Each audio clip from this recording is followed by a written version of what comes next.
안녕하세요. 부동산을 쉽게 다양하게 깊이 있게 분석하는 부동산의 비밀입니다. 실거래가 띄우기, 이거 대한민국 부동산의 고질병 중에 고질병입니다. 5억짜리 집을 10억에 거래된 것처럼 가짜로 부풀려서 사기를 쳐도 사실상 아무런 대책이 없습니다. 믿을 건 오직 나 자신뿐이 없다는 게 부동산의 현실입니다. 허위로 실거래가 부풀리기를 하다가 걸려도 쏘리, 벌금 낼게.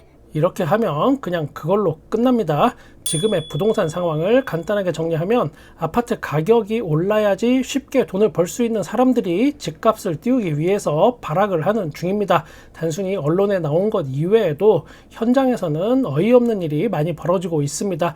아무도 알려주지 않는 부동산 현장의 집값 띄우기도 공개하도록 하겠습니다. 먼저 그동안은 다들 잘 아시는 실거래가 조작입니다. 통상적으로 10억에 거래되고 있는 아파트가 있다고 가정하겠습니다. 이 아파트의 집주인 중에 한 명이 불만이 생깁니다. A라고 한번 해보겠습니다. 아무리 생각해도 내 집은 15억은 가는 것 같은데 시장에서는 이게 10억개 거래가 되니까 도무지 이해가 안 가고 막 짜증이 납니다. 이러다가 갑자기 이 집을 내가 15억에 팔기로 결심을 합니다. 결심 같은 거는 탕웨이 같은 사람만 하는 건 줄 알았는데 이분은 왜 쓸데없는 결심을 하고 난린지 사람들이 각종 부동산 사이트에서 실거래가가 찍힌 걸 철석같이 믿는다는 걸 이용하기로 합니다. 그래서 15억에 이 아파트가 실제 거래된 것처럼 보이도록 실거래 신고를 합니다. 직거래를 하면 사람들이 안 믿을 수 있으니까 정상적인 중개거래처럼 보이도록 하기 위해서 아주 친한 공인중개사를 하나 여기 섭외해서 끼워둡니다. 그렇게 실거래가 신고를 허위로 해놓으면 첫 번째, 그 아파트 주민들 사이에서 난리가 납니다. 10억대 매물은 싹 다 걷어들여지고 15억, 16억에 집을 다시 내놓습니다. 즉 호가가 올라갑니다. 이 호가라는 단어를 주의해야 하는데 불인이 분들을 위해서 다시 한번 제가 정의해 드리겠습니다. 호가는 대단한 게 아니고 그냥 집주인이 팔고 싶은 가격입니다. 그 어떤 공식적인 인정받는 시장 가격 이런 거 절대 아닙니다. 이 호가라는 단어 그냥 아무것도 아닌데 이 호가가 움직이면 매수 대기자들 입장에서는 불안감이 엄습해 옵니다. 점점 집값이 막 오르고 있는 것 같습니다. 실제 거래도 안 되는데 오르는 것 같이 느껴지는 겁니다. 이 호가만 오르면 여기에 낚이는 사람들이 잘 없으니까 여기다가 실거래가 조작이라는 것까지 더해 주는 겁니다. 해외여행 가면 우리한테 호객행위를 많이 합니다. 이쁜 언니, 이거 100달러 진짜 싸요. 사장님, 이거 짝퉁 아니야. 노 짝퉁 진짜 이거 100달러. 한번 쓱 쳐다보고 지나가면 또 말이 바뀝니다. 오케이, 80달러. 언니만 내가 80달러 줄게. 이거 80달러. 또 한번 쓱 쳐다보고 지나가면 50달러. 나 이거 하나도 안 남아요. 진짜 싸요. 싸다. 저기 저 끝까지 그냥 모른 척 지나가면 뒤통수에 대고 이런 이야기가 들립니다. 10달러 그냥 가져가. 여기서 100달러가 바로 호가입니다. 여러분이 꼭 아셔야 할 것이 있습니다. 부동산은 정찰제가 아닙니다. 이 아파트 가격은 정찰제가 절대 아니라는 겁니다. 그동안 영끌족 그러니까 2030 세대가 막판에 100달러에 낚인 거는 바로 아파트 가격이 정찰제라는 그런 착각을 한 겁니다. 경험이 부족하다 보니까 정찰제에 익숙해진 게 오히려 여기서는 독이 돼버린 겁니다. 여기에 복덕방 아저씨 아줌마의 카운터 펀치 한 방이 물론 들어갑니다. 오늘이 제일 싼 거예요. 이거 다음 달엔 이거 더 오를걸 이거? 제가 이렇게 조금 과장된 예를 들어서 임팩트 있게 알려드려도 네이버 부동산에 나온 가격이 정찰제라고 순간 착각하시는 분들이 꼭 나오긴 합니다. 허위 실거래가 신고를 하면 일어나는 두 번째 현상, 평소에 이 아파트에게 별 관심을 안 갖던 사람들이 갑자기 관심을 가지게 됩니다. 저 집에 이게 15억에 실거래가 됐어? 이게 무슨 일이지? 그동안 이거 10억이 쌌던 거야 그러면은? 이거 그때 살 걸. 이제 너무 늦어버렸네. 내가 그래도 15억에 이거는 못 사지 이거는. 이렇게 생각하는 사람이 99%입니다. 99%는 그냥 그런가 보다 하고 포기하고 냅둡니다. 그런데 제가 전에도 말씀드렸던 부동산 시장에 떠도는 마케팅 비결 바로 1%의 법칙이 여기서도 발동이 됩니다. 99%는 굳이 내가 저걸 추격 매수해서 15억에 사야지라는 생각을 안 하는데 어디에나 1%는 꼭 존재합니다. 내가 팔아야 할 부동산이, 그러니까 그게 아파트가 됐건 상가가 됐건 뭐가 됐건 분양 물건이라는 게 있다 하면 그거의 100배수에 달하는 사람들의 관심을 끌면 성공하는 겁니다. 만약 한 개를 팔아야 한다면 100명의 관심을 끌게 되면은 이 한 개는 어떻게든 팔립니다. 100개의 아주 상품성이 낮은 물건이 있다라고 가정을 해보면 이거는 100개 정도는 10,000명한테 직접적인 관심을 만약에 끌게 된다. 이렇게 되면 100개는 어떻게든 팔립니다.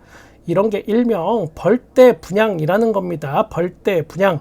이 부동산의 가치 따위는 크게 중요하지 않습니다.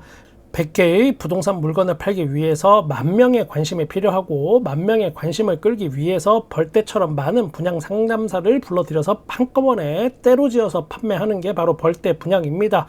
거의 대부분 이런 거 거의 대부분이라고 생각하시면 됩니다. 부동산 시장에서는 이게 안 통하는 게 없습니다. 일반 분양, 미분양 아파트, 지식산업센터, 생활형 숙박시설, 오피스텔, 그 외 각종 구분상가 등등등 다 통합니다. 요즘 지방에 미분양 아파트 많다는데 그러면 다 그렇게 벌떼 분양해서 팔면 되겠네. 왜 안 해? 네 말이 다 맞는 것도 아닌데 뭐. 이런 질문 꼭 나옵니다. 그래서 미리 대답하겠습니다. 이 사람들 여러분 머리 꼭대기에 앉아 있습니다. 벌떼처럼 꿀이 나올 것만 찾아다닙니다. 지금은 아무리 빨아대도 꿀이 안 나올 시기라는 것을 다 알고 있는데 그거를 빨아댈 리가 없죠. 그때그때 시대 상황과 부동산 정책 그리고 종목 옮겨타기로 생존하는 겁니다. 그 사람들은 미분양 아파트의 할인 분양과 함께 벌떼 분양이 나타나는 시기가 전국적으로 나타나기는 할 겁니다. 다시 처음으로 돌아가서 이렇게 실거래가를 15억에 신고해 놓으면 그걸 철석같이 믿는 사람들이 또 1%가 이걸 15억에 따라서 삽니다. 이렇게 10억짜리 집을 15억에 팔아 넘기는 겁니다. 그런데 여기서 또 하나 놀라운 반전이 있을 수도 있습니다. 바로 이 A하고 공인중개사가 동일 인물일 수 있습니다. 즉 2명이 아니고 1명. 그리고 자기 집을 15억에 실거래된 것처럼 해놓고 바로 그 집을 또 다시 파는 겁니다. 그리고 기존 실거래가는 쓱 취소하는 겁니다. 이게 이해가 되실란가 진짜 모르겠는데 아무튼 이럴 수 있다라는 아주 무서운 이야기 해드린 겁니다. 이거 알고 나면 진짜 무서운 얘기인데 이거. 이런 일이 가능했던 거는 그동안 실거래가 신고만 하고 등기 여부는 확인할 수 없었기 때문입니다. 잔금을 다 치를 필요가 없었다라는 겁니다. 이제부터는 이걸 등기 여부까지 공개하도록 추진한다고 합니다. 정부에서 등기는 잔금 치르고 60일 이내에 꼭 해야 하는 겁니다. 그런데 저는 개인적으로 이게 얼마나 통할지는 사실 좀 미지수이긴 합니다.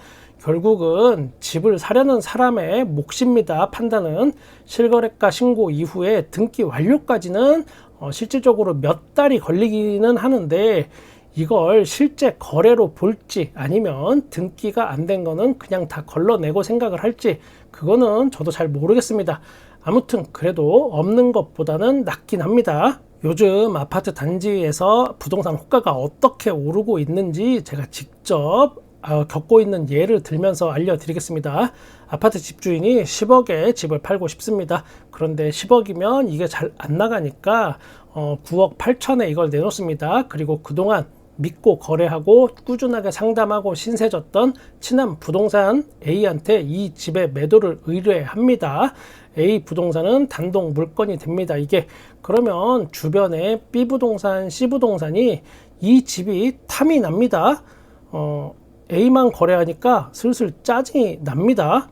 다들 아시겠지만 예전 아파트는 성냥갑처럼 지어져 있어서 10층에 많은 세대가 쭉 10세대 이상도 살긴 하지만 요즘 아파트는 몇 층인지 그리고 A타입인지 B타입인지 그리고 남동향인지 남서향인지 요 정도만 알면 어떤 집인지 금방 찾아냅니다.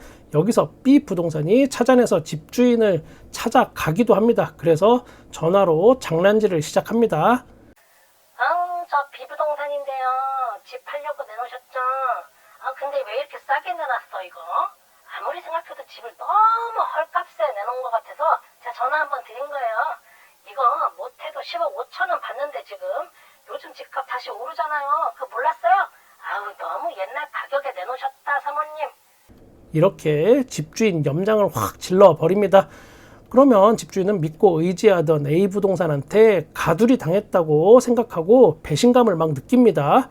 결국 B 부동산의 집요한 공격에 넘어가고 호가는 10억 5천으로 확 뛰어서 B 부동산도 중개하도록 해줍니다. C 부동산도 이제 용기를 내서 집주인한테 전화를 합니다.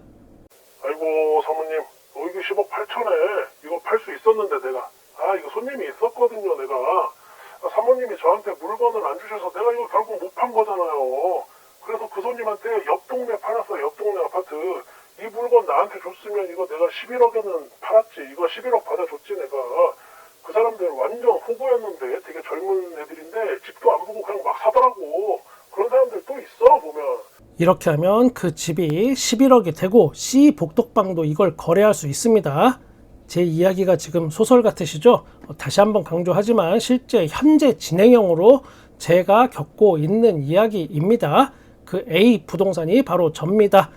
또 한번 강조하지만 9억 8천도 단지 내에서는 이게 최저가지만 바로 옆 동네 아파트에 비하면 크게 사실 가격적 메리트가 없는 가격입니다. 이렇게 아파트 호가가 지금 계속 올라가고 호가라는 게 정찰제로 착각하고 영끌족들이 또 여기에 지금 꼬이고 있는 상황입니다. 제가 이걸 어떻게 알았을까? 11억에 팔린다고 큰소리 쳤던 B 복덕방, C 복덕방이 이거 지금 못 팔고 헤매고 있으니까 집주인이 저한테 다시 전화해서 하소연하러 막 와서 전화하고 얘기하고 막 그러는 겁니다. 거의 울먹거립니다. 갑자기 돈 쓸 일이 생겼는데 그때하고 처음하고는 또 상황이 달라졌는데 어쩌지도 못하고 있습니다. 그런데 이미 11억이 머릿속에 박힌 집주인은 저한테 하소연만 하지 가격은 또 내리지 않습니다. 세상 모든 공인중개사가 B나 C 같지는 않습니다. 좋은 분들도 많습니다. 그렇지만 이런 한두 명이 부동산 시장을 왜곡하고 나면 그 영향이 다른 집주인들한테도 엄청나게 빨리 커집니다. 결국 나비효과처럼 이 한 방이 전체적인 아파트 호가의 상승이라는 결과를 초래합니다. 아무도 알려주지 않는 진짜 부동산 이야기, 저는 여러분의 부동산의 끝까지 함께 하겠습니다. 구독과 좋아요 감사합니다. 부동산의 비밀이었습니다.